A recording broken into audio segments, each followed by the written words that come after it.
तनी कमर हिलाऊ रे 75 की तनी कमर हिलाऊ रे 75 की दुनु चोली के गोली ऊपर छरकी तनी कमर हिलाऊ रे 75 की तनी कमर हिलाऊ रे 75 की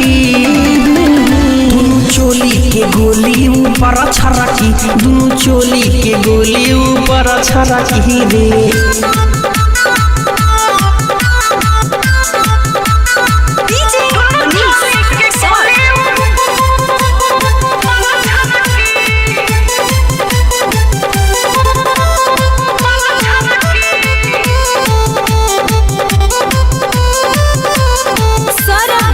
रिकॉर्डिंग स्टूडियो पटना।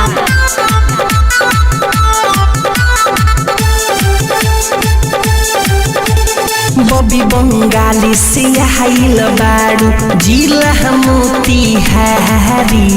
चढ़िए सट जावे पधले बतोहगे भरी मुहमाया का बहारी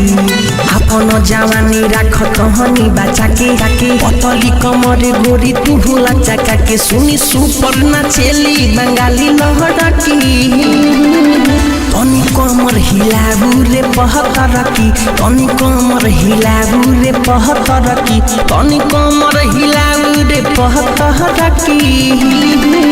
सब चढ़ल जवानी के पानी ढरकी सब चढ़ल जवानी के पानी ढरकी रे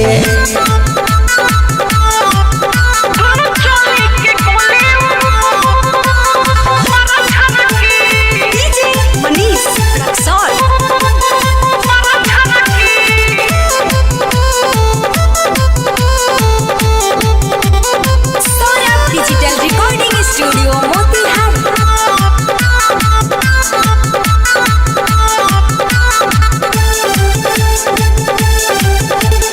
राइटर अजित मुन कबस हे पडल बारे नुगरित डाकी छे सरब सवरिया के पुरानो करद पतर की तू हुनु की छे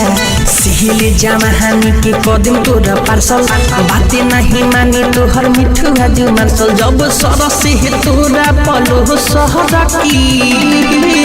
तनी कमर हिलाऊ रे 75 की तनी कमर हिलाऊ रे 75 की तनी कमर हिलाऊ रे 75 की दुनु चोली के गोली ऊपर छरकी दुनु चोली के गोली ऊपर छरकी रे Saurabh digital recording studio Patna.